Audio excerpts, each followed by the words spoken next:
News updates online at 560theanswer.com. Now, from the Signature Bank Studios, this is Chicago's Morning Answer with Dan Proft on AM 560. The Answer.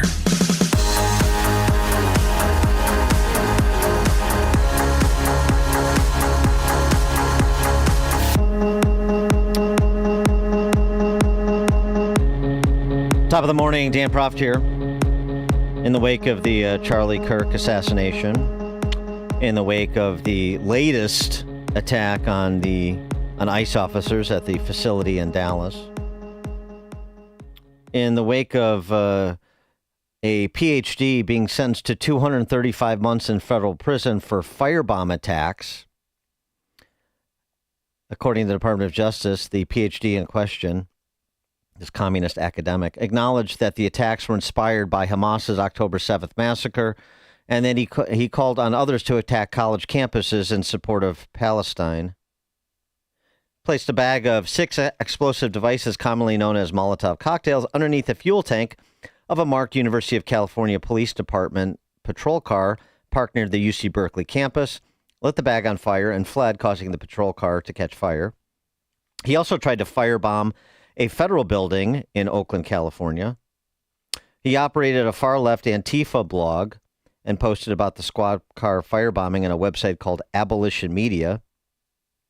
The article was called Student Intifada as Our Historical Duty, Fulfill It or Betray It.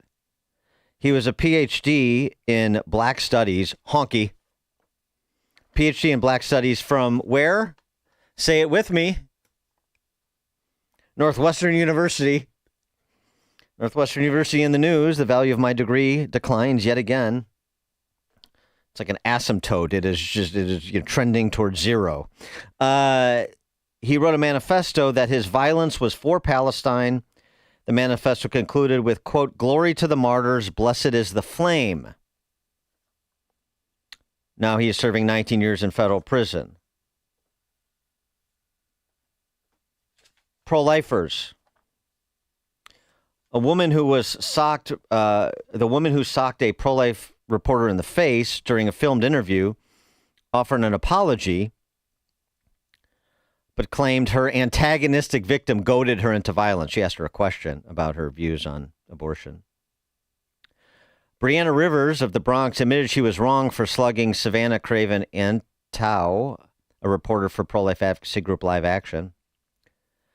To Savannah, listen to this apology. "I sincerely apologize, but I can't sit around and allow you to continue pushing this one-sided narrative. I understand hands being put on someone is never the answer, but throwing rocks and hiding hands is worse." Rhetorical rocks, apparently, because Savannah didn't throw any rocks. So I apologize for striking you, but I cannot let you to express your opinion. I understand what I did was wrong, but what you did justified what I did. That's some apology, but this is the intellectual level you're dealing with. Oh, and by the way, despite this confession to a vicious assault, if you've seen this video, if you haven't, check it out. Savannah, Live Action.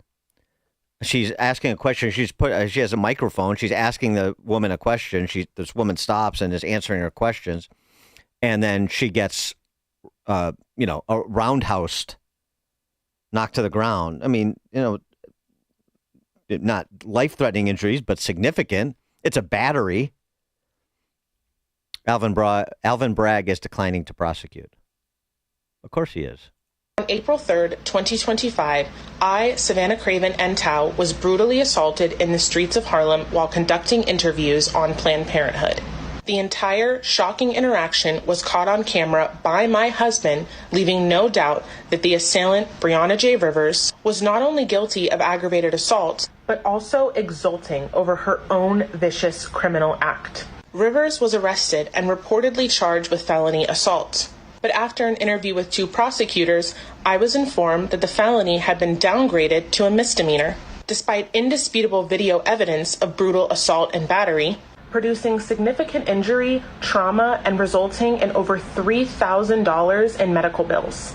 Over the next few weeks, the office of the New York District Attorney, Alvin Bragg, infamous for its two-tiered system of justice that favors criminals over victims, failed to pursue the case. On July 23rd, 2020... A piece by a trans Tifa type activist named Evan Urquhart. Charlie Kirk is dead. Here's why I'm celebrating. That's the headline. How could anyone be sorry? How could anyone be mournful? A man who kept a watch list of professors whose views he disagreed with is now dead. He claimed a passage in Leviticus said gay men should be stoned to death, calling this God's perfect law. Now he's dead. In part, I'm celebrating the fact that however much evil remains in the world, at least nothing can ever bring him back. But mostly I'm celebrating because he's dead and I'm still alive. So pick an issue, any issue. Pro-life,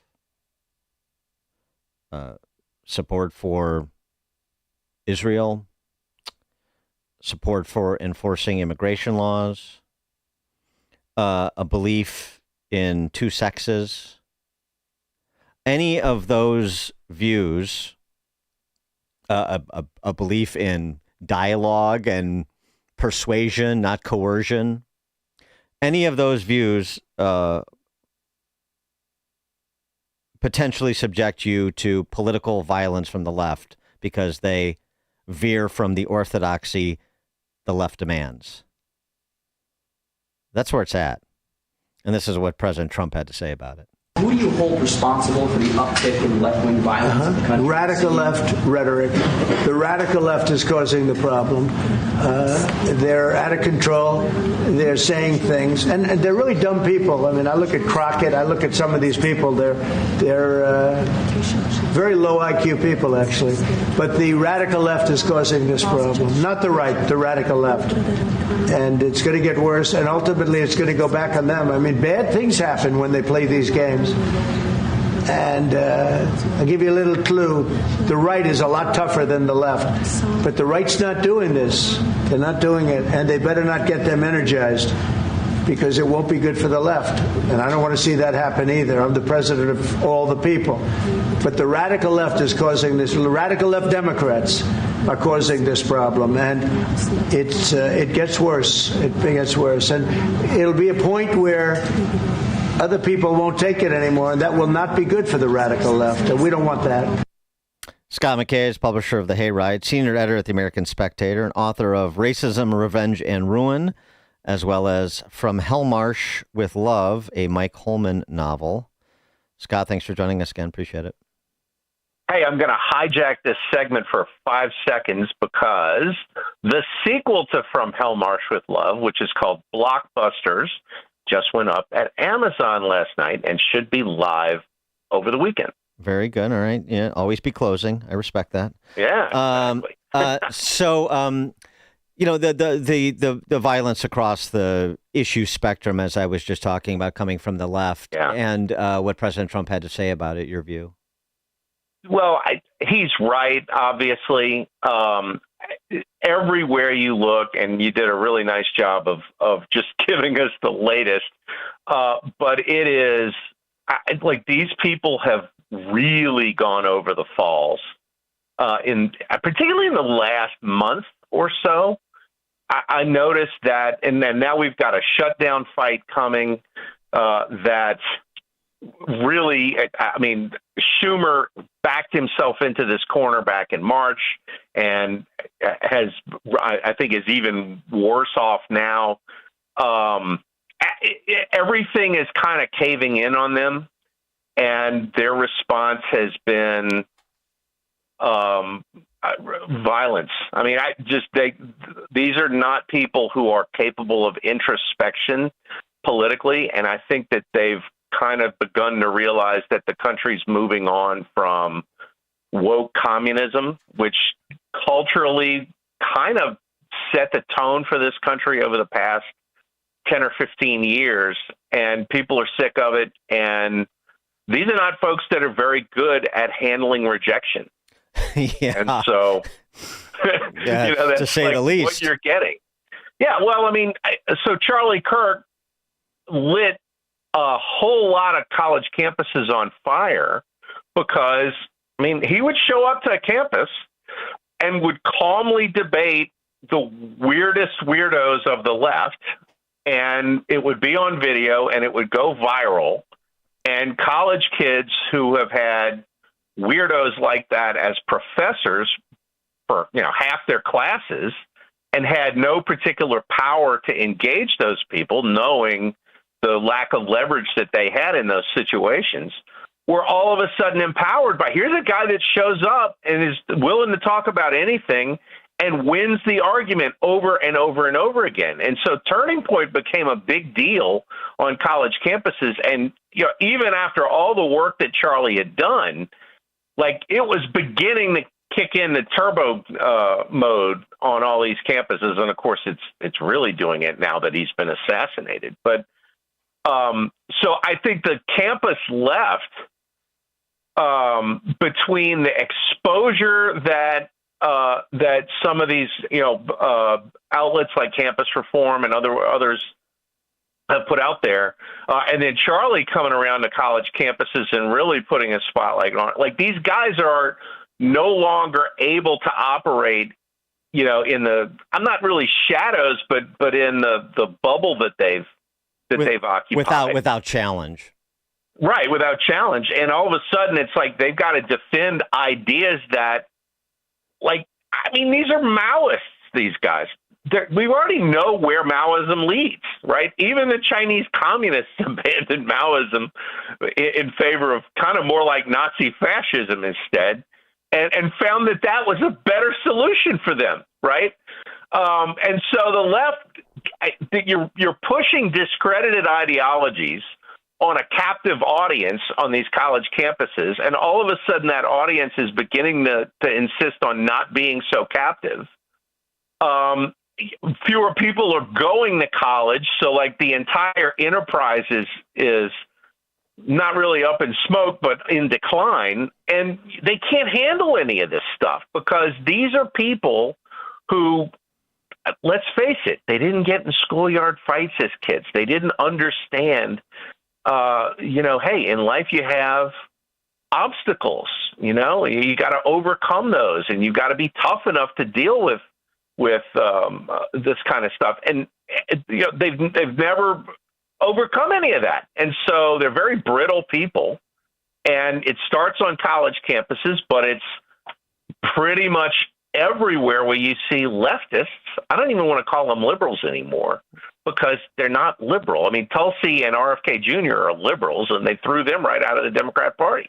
Yes, but they just can't. These guys can't handle this, and you're starting to see, a psychodrama play out in front of the whole country with an entire class of people that simply can't handle the idea that they're not in charge of anything. You mentioned the prospect of a government shutdown. This time around, it may be different if that's what Schumer and Jeffries want to do over another $500 billion in Obamacare money, ostensibly to provide health care for people in this country illegally, among other things. Russ Vought orders, the OMB director, ordered agencies to identify all programs that depend on discretionary funding, which lapses next week, and don't align with the president's priorities. Employees who administer these disfavored programs or projects will not be furloughed. They'll be fired. So this time, the shutdown, a quote-unquote shutdown, the shutdown theater we've gone through innumerable times, will be met with a bit of a different response from the administration, though I hasten to ask, why aren't those employees who are dependent on discretionary funding of programs that are not aligned with the president's priorities fired anyway? But go ahead. Well, I don't want to get into bureaucraties on this because I'm not an expert, but as I'm told, it's a lot easier to riff all of these people when you get into a shutdown situation and the rules don't generally apply. Like, this is going to be one of these deals where as soon as the government is not shut down, if this goes through, they're going to be in court. Oh, you can't fire all these people. But when you get in a shutdown situation, first of all, the courts don't operate. And this was one of the things back in March when Chuck Schumer backed down, and I think he's going to back down this time too, but when Schumer backed down in March, and when they had a continuing resolution and they didn't filibuster it, but like he goes on Chris Hayes' show on MSNBC and he says, look, if there's a shutdown, we can't use the legal option, right? In other words, they had this entire campaign of lawfare where they're trying to get injunctions from all these left-wing judges on all of Trump's executive orders and all that kind of stuff. Like Schumer backed off on the shutdown spectacle in March to keep the court option open and the lawfare. So if there's a shutdown this time, there are no lawsuits about people who got riffed and don't like it. That's all gone. And by the time the shutdown would be over, it's like 7 weeks. They've had to go find another job. And at that point, it's, I don't know that anybody's going to actually pursue these lawsuits. And then the positive piece, if you're a Republican, if there's a full-on 7-week shutdown until Congress passes the appropriations bills, which is the schedule is to get them all done by mid-November or so, you're actually in regular order on the federal budget, which you haven't been in a generation. And this is something when Mike Johnson took over as speaker, like he was, I'm hell-bent on making this happen. And it's taken a couple of years to be able to do it, but he's actually fairly close. Now, the Democrats could very well filibuster those appropriations bills.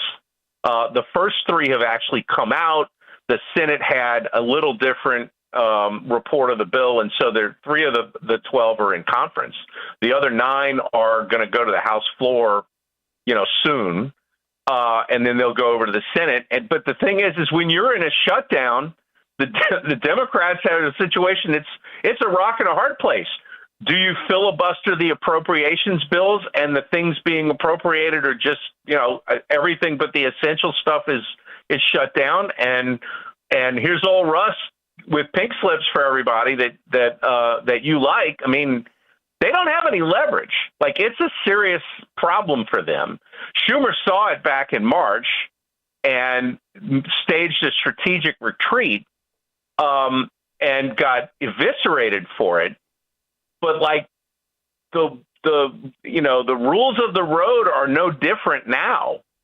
And so I think what's going to happen is he's going to back down again, and they're going to get rid of him as the Senate Minority Leader. Next up, I don't have a violin small enough to play for him. No, yeah, exactly. Boy, yeah. The sadness that would envelop the nation, I'm sure. I wanted to get one more topic in before we let you go, and that was your piece on this sort of the media landscape changing and the suspension of Jimmy Kimmel, and then the uneven return of Jimmy Kimmel. The Disney-owned stations he's back on, the Nexstar and Sinclair's owned stations he's not back on, and what you think that signals in terms of this this changing landscape that I mentioned. Well, one of the things that the left went crazy because Brendan Carr talked about, what Jimmy Kimmel had said was not sufficient for broadcast media. He's going to pull ABC's broadcast license. ABC doesn't have a broadcast license. All of their affiliates have broadcast license. Right. So when Brendan Carr talks about the licensing issue for ABC programming, what he's really saying is, well, we might look at the broadcast licenses of the affiliates. And it's an empty threat. He's not going to go after 200 or something broadcast licenses. He's not going to do that. But by bringing it up, he is taking the part of the affiliates in their leverage against the network. Most of these broadcast affiliates absolutely hate this woke programming because you have to sell. I mean, the network has commercial time and the affiliates have commercial time. And it's really hard to fill your local time when there's some woke show that your audience in, Jackson, Tennessee or Paducah, Kentucky, has zero interest in watching the show. The local furniture store in town doesn't want their ads to show on Jimmy Kimmel. But they've been powerless to do anything about this. Now, Carr is actually taking their part. And it's interesting because, you may get a revolt, say Sinclair and Nexstar decide, well, let's go find some programming that we can put on our stations instead of Jimmy Kimmel. And the minute that glass is broken, it changes the entire landscape where TV networks are concerned, because the affiliates then become a lot more independent. And I think that that's where we're going. And of course, the entire media marketplace is kind of obsolete in the days where most people stream a show rather than make an appointment to watch it on TV. This whole model that's a top-down, we're going to decide what programming to force people to watch. You can't really do that anymore. And once you do, there's zero reason why Disney should have the kind of power that they have. And I think we're starting to see a migration away from that probably changes media forever. It so happens that Blockbusters, which is about Hollywood and film and TV, really gets into that topic and maps out a world where, a Disney or an NBC or some of these other, big five media companies no longer have sway over American culture. And I think, some of the other novels that I've written have actually had pretty good predictive capabilities to them. And I think that this is going to be true of Blockbusters as well. And you're seeing it with some of the stuff that's happening with Kimmel. Blockbusters is Scott McKay's latest Mike Holman novel. His previous one is From Hellmarsh with Love. He has also written a political tome, Racism, Revenge, and Ruin, to check out. He's the publisher of the Hayride and senior editor at the American Spectator. Scott McKay, thank you as always. Always a pleasure, Dan. See you soon. Thank you. And he joined us on the Turnkey.pro answer line. There's only one radio show in Chicago talking about today's biggest stories and telling you what they really mean. That show is this one, Chicago's Morning Answer on AM 560, The Answer. When the power goes out, life stops. Heat, AC, fridge, phones, all gone. But with a Generac home standby generator from True Power Generator Service, your home powers back on automatically, so you're never left in the dark. Book your consultation today at TruePowerGenerator.com. That's TruePowerGenerator.com. Plus, 560 listeners get a free 10-year extended warranty. Terms and conditions apply. Call for details. True Power Generator Service and Generac. It's not just a generator, it's a